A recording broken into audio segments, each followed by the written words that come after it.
Buat kalian yang baru bergabung, jangan lupa klik tombol subscribe dan aktifkan lonceng notifikasinya agar tidak ketinggalan video-video terbaru dari channel ini.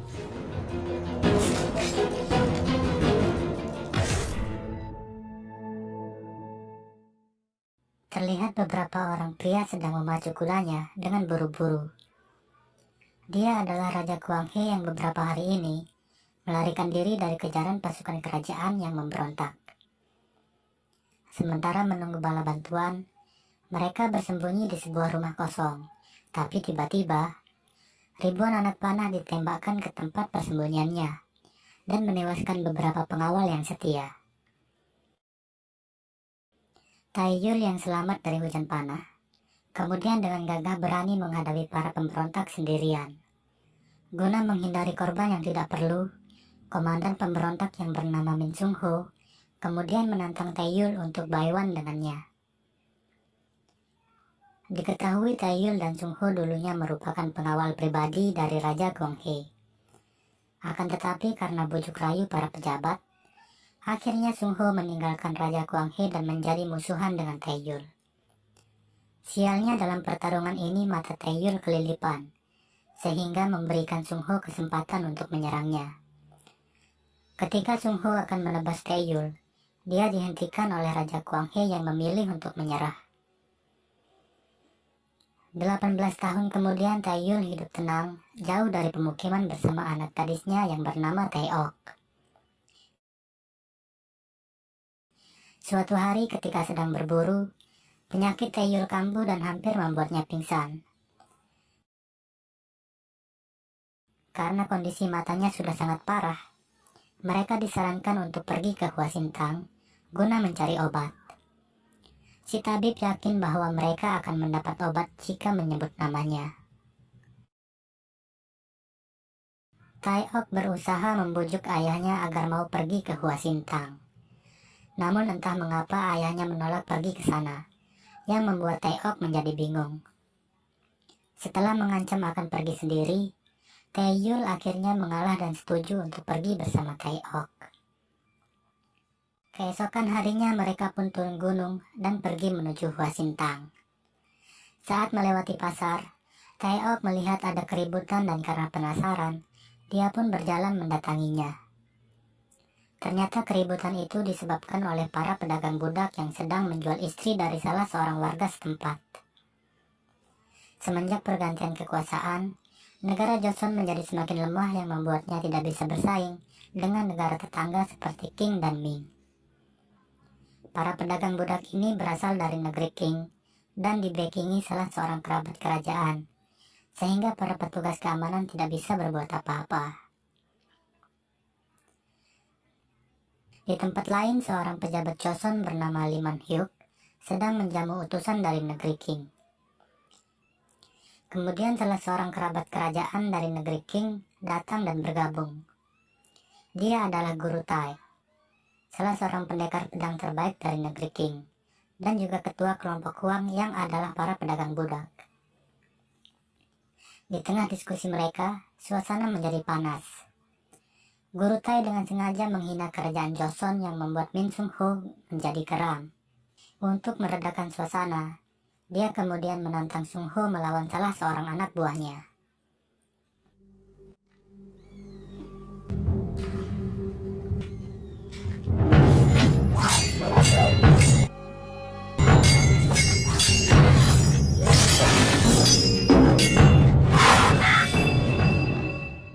Duel dihentikan ketika pedang Sung Ho hampir menusuk leher lawannya.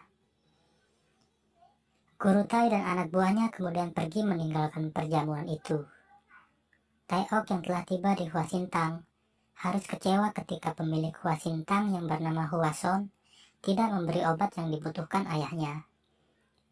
Mereka pun pergi dengan kesal karena merasa telah ditipu oleh si tabib.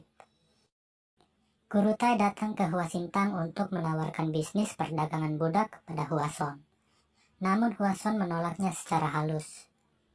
Merasa omongan Guru Tai semakin lama semakin ngaco, Huason kemudian pergi meninggalkannya. Malam harinya, Huason dipanggil pejabat Lee untuk datang ke rumahnya. Pejabat Lee meminta bantuan Huason untuk dicarikan seorang anak gadis guna dijadikan anak angkat. Hwason menyanggupinya dan berpikir jika Taeok adalah calon yang tepat. Keesokan harinya Hwason mendatangi tempat Taeok menginap. Taeok terlihat kesal ketika melihat Hwason SKSD dengannya. Hwason mengatakan bisa membantu mendapatkan obat untuk ayahnya. Mereka kemudian pergi ke rumah pejabat Lee. Taeyul yang baru pulang silaturahmi dari rumah teman lamanya tidak menemukan Taeok di penginapan. Setelah mengetahui bahwa Taeok pergi bersama Hwason, dia pun segera menyusulnya. Pejabat Lee menyampaikan maksudnya untuk mengadopsi Taeok. Dengan iming-iming akan diberi obat yang dibutuhkan ayahnya, Taeok dengan senang hati menerima tawaran pejabat Lee. Hwason dan Taeok kemudian pamit untuk pulang ke Hwasintang. Sungho yang baru tiba di rumah pejabat Lee terlihat terpana ketika berpapasan dengan Taeok. Bukan karena Taeok cantik atau Hwason yang mirip anggota Blackpink, melainkan karena ikat rambut yang dipakai Taeok tidak asing bagi Sungho. Pejabat Lee kemudian memberitahu Sungho bahwa Taeok adalah anak angkatnya. Saat tiba di Hwasintang, terjadi keributan yang disebabkan oleh anak buah guru Tai. Om-om ini menelanjangi pelayan wanita di sana dan memaksa melayani mereka. Hwason yang tidak bisa menahan amarahnya langsung menyerang bersama pengawalnya. Tapi melawan satu orang saja sudah membuat mereka tak berdaya. Taeok datang dan melempar si brewok dengan batu yang membuat pipinya terluka. Si brewok yang murka langsung menyerang Taeok, tapi tiba-tiba Taeyul muncul dan mengatakan, namanya juga anak kecil. Dia kemudian meminta maaf kepada brewok atas perbuatan anaknya. Si brewok akan memaafkan Taeok jika Taeyul minta maaf sambil berlutut. Taeyul pun menuruti kemauan si brewok, tapi si gundul di belakang brewok langsung menyerang Taeyul. Akhirnya Taeyul menunjukkan kemampuannya. Si gundul dianiaya dengan hanya tongkat kecil yang dibawanya. Mereka pun hanya bisa tersipu malu karena telah menyinggung orang yang salah. Di kejauhan, Sungho yang melihat kemunculan Taeyul kemungkinan sudah bisa menyimpulkan siapa sebenarnya Taeok. Di malam hari, Taeyul kemudian menceritakan kebenaran tentang Taeok yang ternyata bukanlah anaknya. Taeok adalah putri dari Raja Kwanghe yang dulu dikudeta oleh para pejabatnya yang haus akan kekuasaan.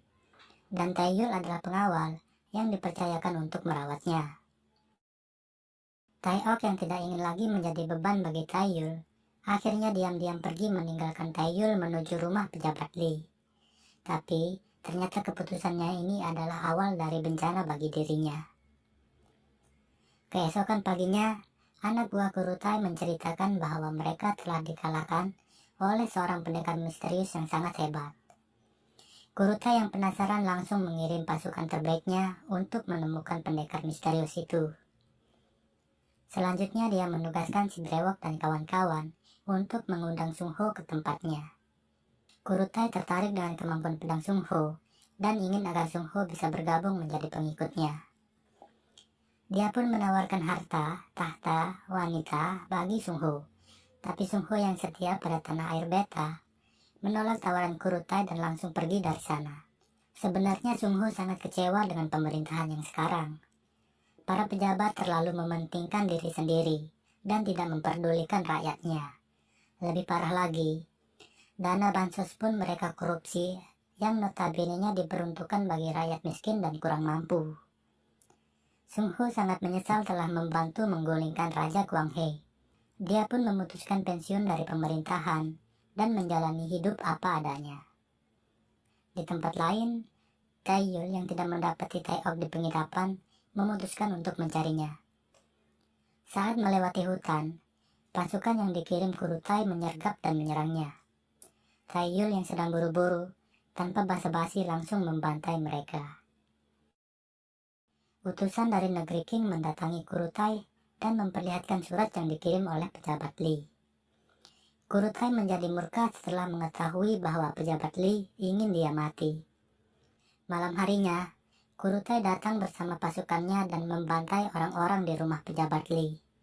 Taeok pun diseret dan hampir mati di penggal Kurutai, yang menyangka Taeok adalah anak pejabat Li.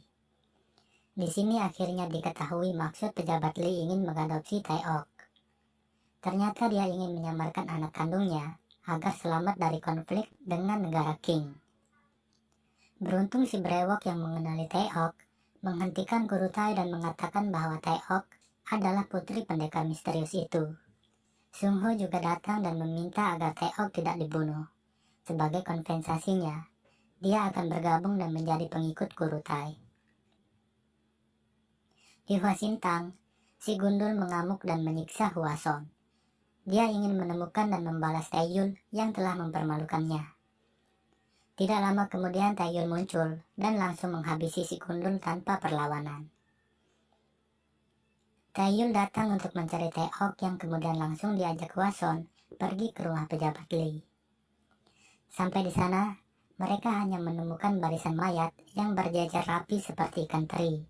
Tapi, Taeok tidak ada di sana yang bisa disimpulkan bahwa saat ini Taeok masih hidup. Taeyul kemudian menanyakan tempat berkumpulnya para pendekar pedang, yang dijawab oleh Hwason, kedai arak. Taeyul pun pergi ke sana dan mengobrak-abrik tempat itu. Di sana dia mendapat informasi bahwa Taeok telah dibawa oleh para pedagang budak. Taeyul kemudian melanjutkan pencariannya ke markas para pedagang budak. Tapi, setelah melakukan pembantaian dan melepaskan para budak yang ditahan, dia tetap tidak menemukan Taeok. Beruntung ada salah seorang pedagang budak yang selamat dikarenakan ketika teman-temannya dibantai, dia sedang menunaikan hajatnya di semak-semak. Dia pun akhirnya membawa Taeyul ke lokasi Taeok dikurung, yang ternyata adalah rumah di mana utusan dari negeri Qing tinggal. Di kediaman utusan dari negeri Qing, pejabat Li datang membawa pasukan kerajaan dan memberi ultimatum agar Kurutai segera diserahkan. Jika tidak, pasukan pejabat Li malah dibantai dalam sekejap. Si brewok yang melihat Taeyul tiba-tiba muncul, langsung melemparkan senjatanya. Si brewok dan rekannya masih tidak bisa mengalahkan Taeyul. Pasukan bersenjata tiba dan membantu si brewok. Lagi-lagi kembali Taeyul harus melakukan pembantaian. Para penembak tidak bisa melumpuhkan Taeyul yang pergerakannya gesit dan irit. Taeyul membunuh pasukan itu satu persatu tanpa kesulitan. Tapi, pasukan pembunuh Kurutai yang terlatih membuat Taeyul bertarung habis-habisan. Beberapa kali dia harus rela terkena sabetan dan tusukan yang tidak bisa dihindarinya. Pada akhirnya Taeyul menghabisi semua orang di sana. Tapi sangat disayangkan, si brewok berhasil melarikan diri. Taeyul yang sudah sangat kelelahan, ditambah dengan penyakit di matanya yang kambuh, akhirnya terjatuh dan pingsan. Si brewok yang selamat melapor kepada Kurutai bahwa semua pasukannya telah dibabat habis oleh Taeyul. Kurutai yang direndam amarah langsung menghabisi si brewok yang tidak becus. Taeyul terbangun di Hwasintang dan mendapati luka-lukanya telah diobati oleh Hwason. Matanya juga kembali normal dan kini bisa melihat dengan baik. Hwason menyarankan agar Taeyul istirahat dulu. Tapi karena sangat khawatir akan keselamatan Taeok, Taeyul pun pergi tanpa basa-basi. Taeyul lalu pergi mengunjungi teman lamanya yang adalah seorang pandai besi. Di sana dia diberitahu jika kelompok Kurutai ada di dermaga. Dia juga diberikan pedang baru yang mirip dengan pedang lamanya. Tak ingin menghabiskan waktu, Taeyul pun memacu kudanya menuju dermaga. Sampai di dermaga, dia dihadang oleh Sung Ho yang memintanya untuk menyerah, tapi Taeyul pun bertarung kembali melawan Sung Ho setelah sekian tahun lamanya. Namun Taeyul yang dulu bukanlah yang sekarang. Taeyul mengalahkan Sung Ho tanpa membuatnya terluka, tapi Kurutai muncul dan membunuh Sung Ho yang dianggap tidak berguna. Kurutai kemudian menantang Taeyul untuk bayuan dengannya. Jika Taeyul menang, maka Taeok akan dibebaskan tanpa syarat. Taeyul pun mengikuti Kurutai ke arena di mana telah hadir utusan dari negeri Qing, Sung Ho dan pengawalnya, dan Taeok yang dijaga ketat oleh harem Kurutai.